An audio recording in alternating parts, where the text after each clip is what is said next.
Welcome to the Christie Taylor Show. I'm your host, Christie Taylor. Super excited to have you here on a wonderful Monday. We are in my December birthday month, and I'm celebrating with amazing friends, particularly my creative friends. And today is a day like last week where I had a chance to talk to my girl, Janine Farmer, originally from Memphis, living in New York, an amazing actor. You get a chance to check out the full YouTube video or Facebook video just by going to my YouTube channel, Christie Taylor Online. But today I had to bring one of my music friends, and that is none other than Richard Wilson. Now, he's a recording artist, and he's a soulful electric blues and gospel artist living and performing in Memphis, originally from England. He writes smooth melodic songs with a swing and jazz feel, drawing soulful inspiration from the city. And if you like the smoothness of, like, say, Bobby Darwin and the blues shuffle of Howlin' Wolf and a little gospel tinge with jazz overtones, well, Richard is the man for you. All original. He's an amazing guy, has a new album that's about to come out, Who I Am. And it's going to be a soulful and reflective album about the human condition. Everything from love, mortality, ambition, and self-worth. And check this out. He's here with his guitar. Super excited to have him. Hey, Richard.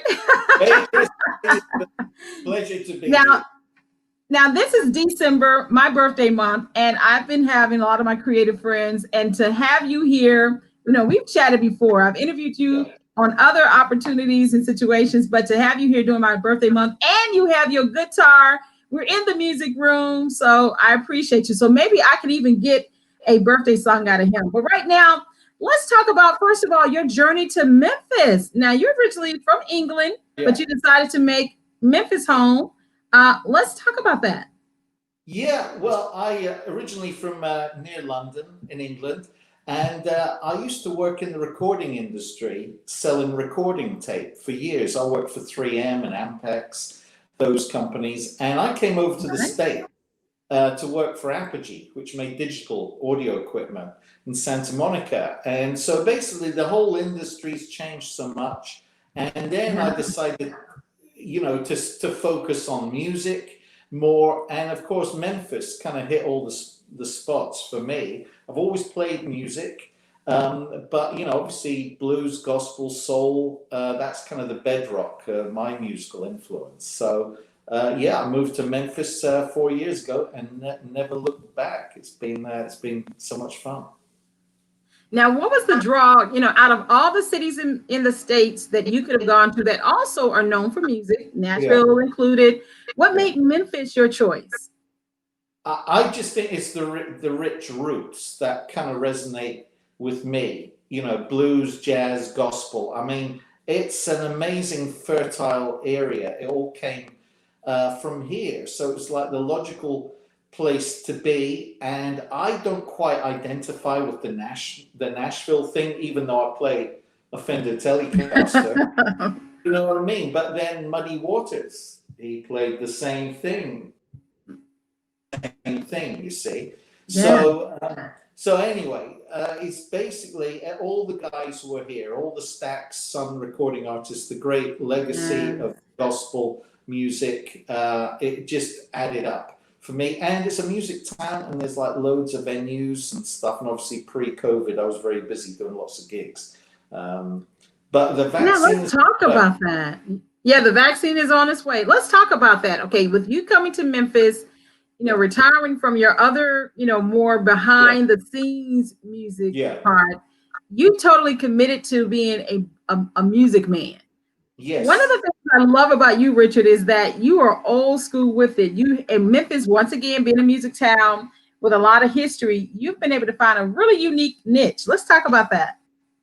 Yeah. Well, basically, all I play is original tunes.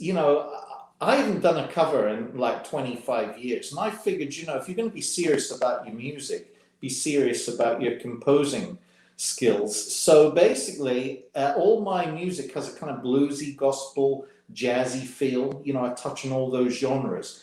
And so I've really worked on my craft. And all the venues in Memphis have been very welcoming of that, because they're not like avant-garde genres, if you will. It kind of fits in. And I figured, on Beale Street, there's great guys who are playing, Muddy Waters songs and Howlin' Wolf songs, and that's fantastic. I love it. But that's not me, and again, you get other artists who do like the Great American Songbook or the jazz stuff, again, which is great. And I thought, well, if you need new music to keep it going, we just can't keep playing "Summertime and the Living's Easy." We can't play that all the time, even though it's fantastic. There's a million guys out there who do that, and girls. So for me, I work to my strengths, and I figured, let's refine the songwriting and keep the songwriting moving forward, and then come up with a nice style that touches on blues, jazz, and gospel, and the swing stuff, everything. Just put it in a big old pot, like a big old pot of gumbo. Gumbo stew. Okay, now talking about your songwriter, because I also have played in the songwriting, as a storyteller, poetry, writing movies, writing songs. You actually started writing as a teenager, back when you were across the pond. Let's talk about some of those early songs. Well, that was a different time. I mean, that was the start of the punk and new wave era. I'm talking late 70s. And that was the era where, basically you put a band together and people didn't want to hear you doing Beatles or Rolling Stones covers. They wanted to hear what you sounded like, what's the new sound. And so that was it. We learned on stage. And I think I may have told you this story before. We rehearsed in the back rooms. There was always an Irish landlord. Then this is like 1979 kind of time, 1980, a very long time ago. And then he'd say, "Be Jesus, you boys sound terrible. Keep practicing. You'll never get a gig here. You sound awful." So basically, when the Irish landlord tells you you sound awful for long enough, you want to get better. So that's basically what we did. And then he eventually gave us gigs, he'd give us a Tuesday night, then he'd risk us on a Wednesday night, and then we'd hit the big time and play a Friday night. And then I went to college, and then I played on the college circuit as well, because the guitar player, he was at college as well. And so that was the band Crime of Passion. And by that time, that was like the era, that was a cross between Duran Duran, the Police, and Rush, the Canadian, heavy band. It was a mixture of styles. I had blue hair and a blue Rickenbacker bass. I used to play bass then. And so, you just kind of evolved with the style, but, writing all your own stuff. I've always written my own stuff, and I can put it down to the punk and new wave era. At that time, like when you saw the Police, for example, the band The Police with Sting, it was like, it's their sound, their songs. They weren't going to be doing Rolling Stones covers. Likewise with The Clash. It was the same thing, or Susie and the Banshees. It was like your sound. And I love that era, and it's left a big imprint on me to this day. And that's another reason I played the Fender Telecaster, because in those days, some of those gigs were a bit rough, and people would like throw bottles and stuff. And it was crazy. So the thing with the Fenders, it's got a bolt-on neck, you see. So if you needed to use it as a weapon, you could always bolt on a new neck and you'd be just fine. So that's why I play the Telecaster, because it's built like a tank and it's got a baseball bat neck. So that works for me. I love the fact that you can use your instrument as a defense mechanism while playing a show. I love it. Oh, that's beautiful. That's it. Now that's a gorgeous one. We're in the music room. So let's talk about what you have in your music room. Yes. Well, basically I've got several, I've basically got a jazz, I have a jazz guitar there, which I use for writing. I'm actually in my sweatpants this morning, so I know we're on live television, but anyway, let me show you. See, you write a different kind of song on that, and yeah. So I have a whole bunch. Beautiful. I have a whole bunch of guitars. So the jazz guitar writes a jazz song. It writes a different song, but I play everything on the Fender Telecaster, and I've got a bunch of these. I've got like 7 or 8 of these, and they've all got different pickups, and I can do a whole show, even if it's kind of jazzy, you know. Even if it's jazzy stuff, you know, I can play it all on the Telecaster. But the jazz guitar, you pick it up, it writes a different song. It's the magic of the muse, you know, like the idea, wherever it comes from, you jump on a different guitar, it can write a different song, you know.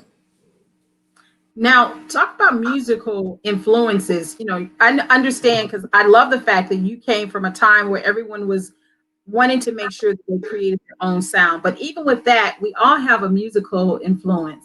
Who were some of your musical influences? Well, from when I was a kid, it was always the Beatles, you know, growing up in England, because they were everywhere. And there was the Beatle films, and there's pictures of me playing a stick. I'm 6 years old, and I'm like standing on this wooden box, pretending it's a stage. I've got a wooden box behind me, and I'm playing a stick. And I wanted to be a Beatle, you know. So that was like the biggest thing. And so I was always singing, and the radio at that time, you probably remember it here as well. It was just different. You know, the DJs played what they wanted. They played everything. So you'd have, you know, Peter, Paul and Mary, you know, Puff the Magic Dragon lives. But, you know, you'd have all that stuff. You'd have, you know, you'd hear the Beatles, you'd hear Cream, you know, Sunshine of Your Love, you'd hear the Rolling Stones, and then you'd hear Tom Jones and Frank Sinatra. I mean, it was literally everything. Then there was a lot of Brazilian music, Sergio Mendes and Carlos Antonio Jobim. So my parents, they had a lot of those albums, you see. So I love Brazilian music as well as the crooner stuff, you know, the Dean Martins. So that's what I was listening to, the radio. And I was singing before I could play, because all I could play was a stick, you see. Now, Richard, when did you become aware of, because I know that Memphis, you know, is a hotbed of a variety of music, and a lot of it comes from the Black experience. When did you first become exposed to Black music when you were growing up? I would say it was really early, and it was Tamla Motown.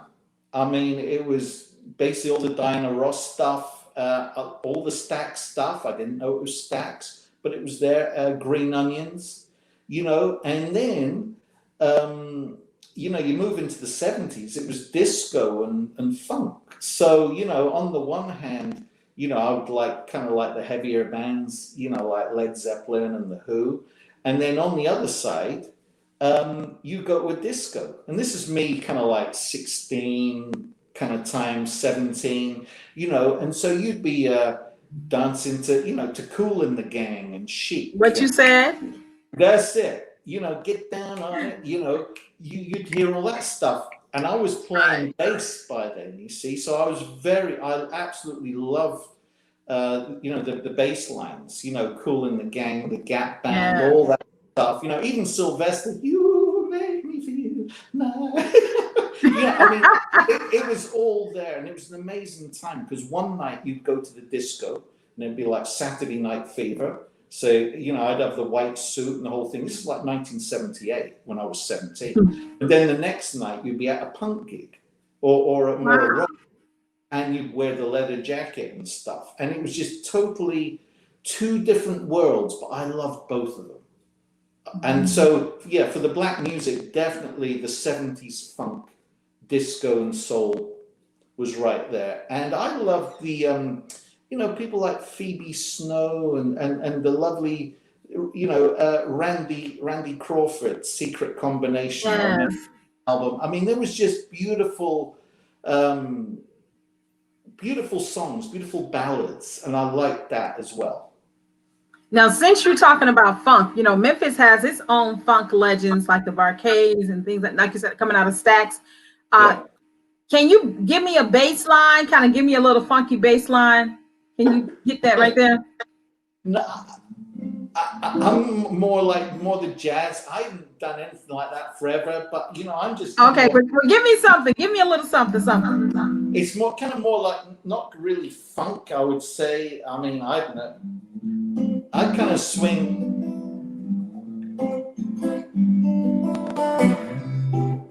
I kind of do it more with jazzy feel.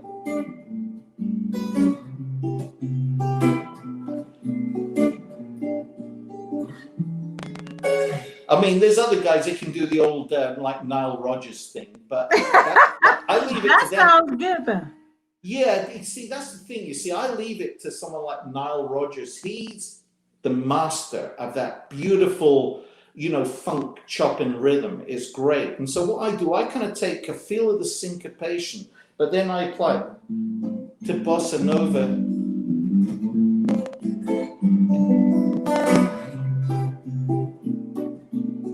Jazzy stuff, all that kind of stuff. So I kind of I've always done it all my life. I mix. Hey, I've always got a pot of gumbo in the music room. Always have a bottle. Now, Always. I understand that you do a lot of your recording in the downtown area at a super cool recording studio. Let's talk about that. Yes, I record all the albums at Electrophonic, and there's a picture of me on the back of the new album. See, that's the new album that I did, and that's me in the studio. And they've got all the great analog equipment. That's an old Ampex machine that they have there, and there's the back of the other picture. That's Adam Hill, the engineer, there, and they've got an 8-track 1-inch machine. And that's what I record on. Wow. So I use Pro Tools, but it's all like live takes. There's no editing. There's no fixing of auto tune for vocals. It's take 1, take 2, take 3.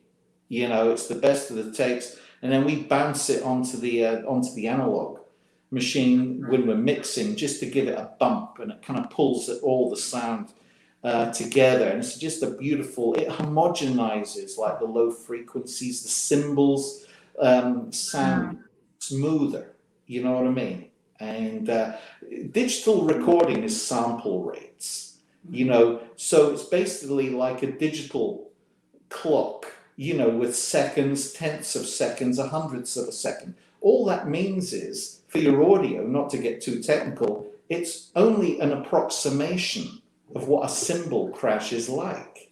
Now, digital's got good, but analog is analogous. It's real. So it's infinite sample rate. So that's kind of from my studio experience. That's why I like analog. It kind of smooths everything out.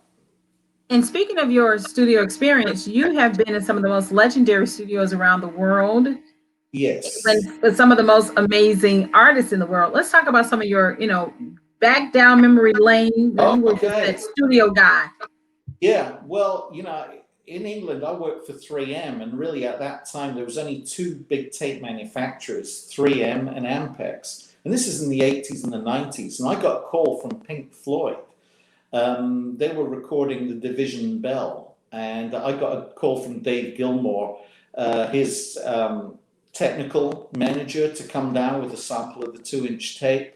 And so I was down there on Dave Gilmour's boat. I met the band, and they sampled the tape. They loved analog, And then I was backstage at Earl's Court in London, which is one of the big venues, because they wanted me to supply all the analog tape for a European tour that they were doing. This is the Division Bell tour of 93, 94. So I was backstage in the truck because it was 14-inch reels, which was 5,000 foot of tape on a reel. And that tape only lasted, it depends what speed you run it at, but you can either get 30 minutes or an hour out of a reel, which their songs were so long. We were putting time code on the reels to find out the longest usable amount of time on the tape, because when those guys go into, Shine On You Crazy Diamond, I mean, that song lasts 10 minutes. So you're making a live album. And so the worst thing you want to do is run out of tape in the middle of a live show. So that was basically old school way of doing it. So that was a big thing. Pink Floyd. And and then I was in and out of Abbey Road a lot, and again, one time it was very interesting. I was, this is when the Spice Girls had just happened. They were recording, and I ran into Baby Spice there. And then I went into Studio One. Oasis was recording there. So they had all the amps there. And then there was Dave Gilmour. I ran into him in a copy room. He was copying 2-inch tape. So it was just, you never knew who you were going to run into, So that was it. And I met Radiohead and lots of people. You got the call, to do stuff, Your audio is, you're muted. Thank you. One of the things that I think about when we're working in the industry and you're just doing your job, that sometimes you're not even realizing that you're in the midst of history. Yeah. The moment that you're actually, making history or a part of history. So that's one reason why it was really amazing when I found out about your history that you've done, that it's like that you opted to come to Memphis and just inundate yourself in this culture. But I'm grateful. I'm very grateful. One of the things that I want to talk about too is the fact you said earlier about how you were very, very busy in the city then COVID. So what has been some of the challenges that you personally faced and some of your fellow musicians have been dealing with here in Memphis? Well, basically all the gigs dried up, and yes, there are some gigs available. But, obviously we don't want to get COVID either. We want to operate safely. So it's been terrible, really. So all I've done, I wanted to keep busy and I wanted to have structure. So immediately I started doing Facebook live streams just to keep it all going. And so basically I do 2 live streams a week, Wednesday at 6 p.m., Saturday at 10 a.m. Because the reason I do the Saturday morning, I get a lot of my UK friends. They catch me, live, then. So that's a cool thing. And just before COVID hit, I just completed 2 albums, these 2 albums, And so I've put them out. And earlier in the year, I put out Rain in My Soul. And so I did that one, and it got reviewed in the Memphis Flyer. Alex Green liked it, which was really great. And so and then I've got the new one. So basically, I've just tried to keep busy, luckily through Tonya Dyson, through the Memphis Slim House, she works with the Downtown Memphis Commission, and I actually did a gig at the Moxie Hotel downtown a few months ago. So it was just nice playing in front of people again. But and I'm very appreciative to Tonya for arranging that. That was fantastic to invite me to do that. But it's been a real challenge, and I'm just really trying to keep busy. I do social media for a couple of venues and a couple of friends on the side, a couple of businesses. But I'm just kind of waiting for let's get the vaccine, let's get the bars and restaurants business good again, and then we can get out there again, and do it. So it's been a challenge, but I've tried to keep busy, And I'm grateful that you have definitely been able to represent Memphis, as your new home, as home, and to be a shining light in our city when it comes to being an ambassador of the music. Another thing that you've done, that how we met, was being a part of the Memphis Music Bank, being able to have your music placed in television, film, web series, commercials. So if someone wants your sound, they definitely need to go to the memphismusicbank.com. That's bank with a Q. But before you go, you have your guitar, and I have to have you play something, even if it's just an instrumental. Give me a little something, Richard, before we wrap up. Okay, well, I'll play one of the first track of the new record. And just a quick plug, you can actually, if you go to my website, Galaxy Tracks, you can see where to get it from. And the opening track is called Start Again, and it goes like this.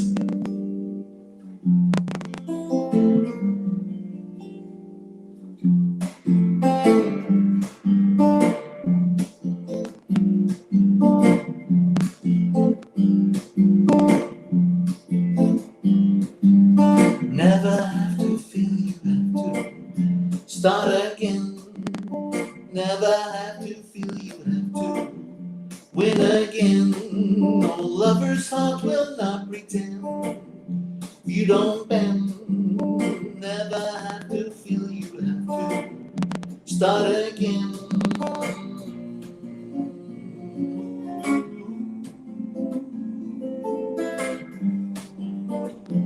Start again, don't pretend.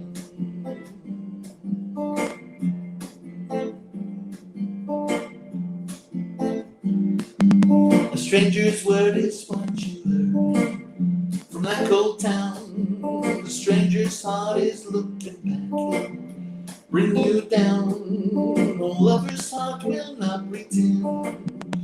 No you send. Sometimes hard to be just a distant friend.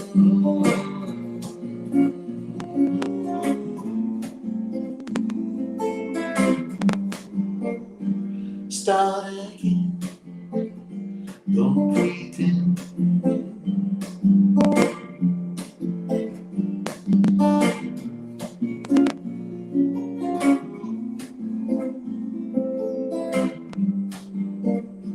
Start again, that's what you said. Don't pretend, my new friend. Start again, start again. It's what you said. Don't pretend, my new friend. Start again, start again. Start again. You're so serene. Gonna lay right now beside my beauty queen.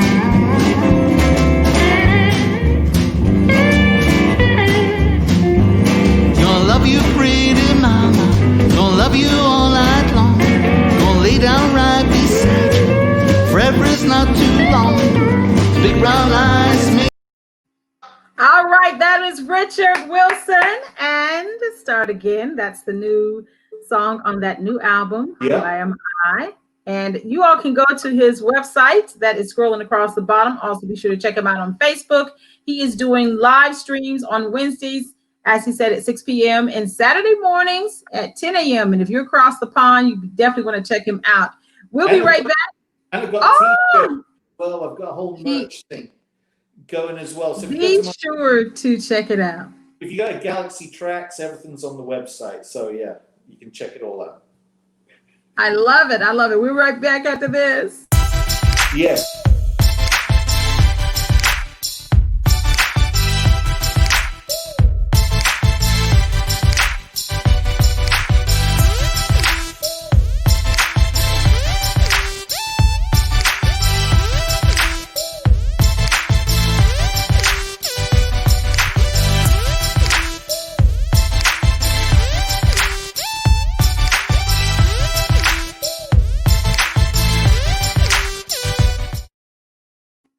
Now, of course, he is my friend, Memphis Music Bank. That's how I met him. But of course, he's an amazing musician, Richard Wilson. Be sure to check him out at galaxymusic.com.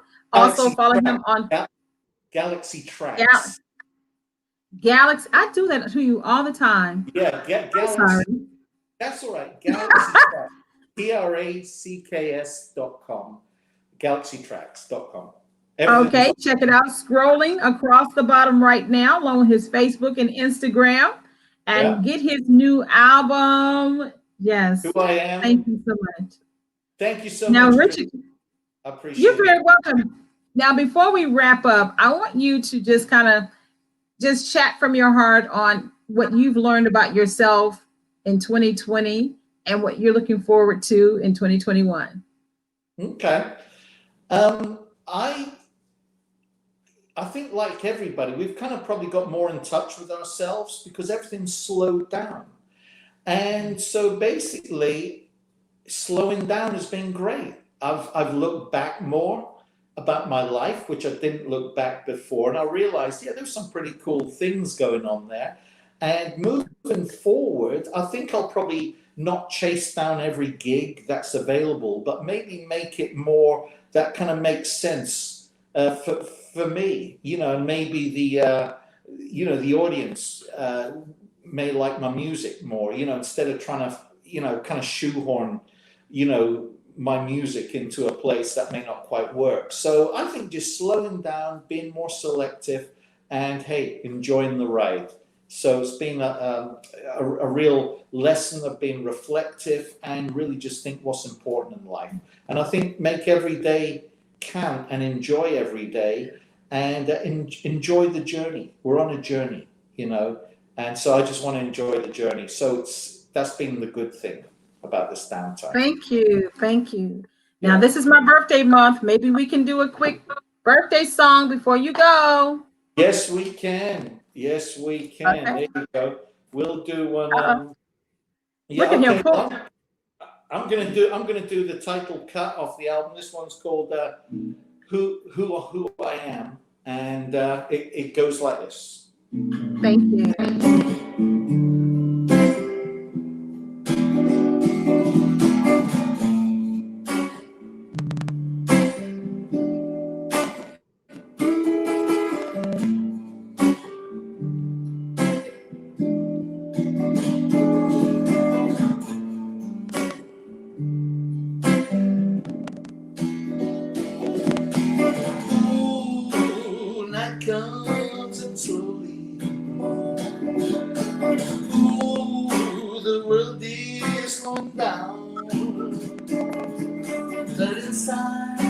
Starlit city, and dreams will try to be found. Ooh, you look so pretty, with a smile that lights up the room.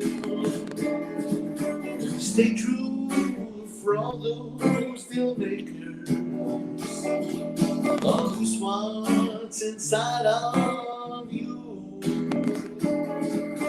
It's my night, it's my in the skies. Don't think that's who I am.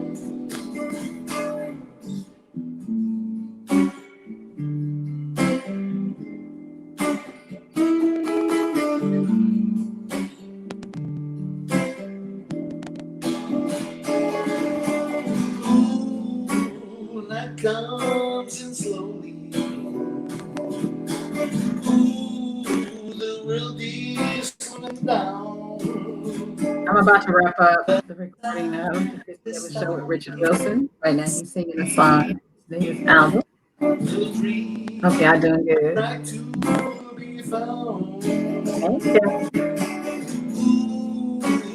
Okay. Wrapping it up. Can't you hear the song that I'm listening to Richard Wilson as he's wrapping up the show. For all those still makers, all those ones inside of you.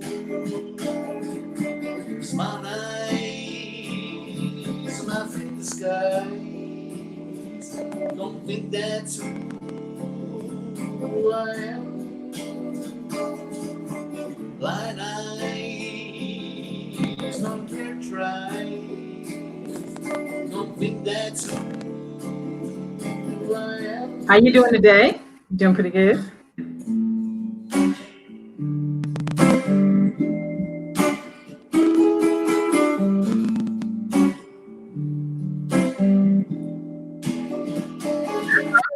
Inside this starlit city, many dreams will try to be found. inside this starlit city, yet to leave and to be found.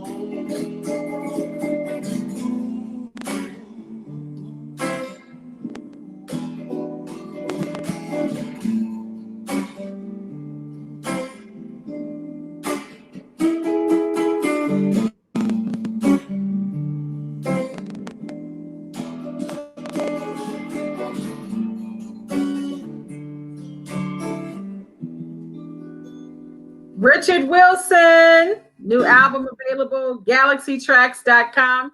Follow him on Facebook and Instagram. He does live performances on Friday, 6 p.m. and Saturday morning, 10 a.m.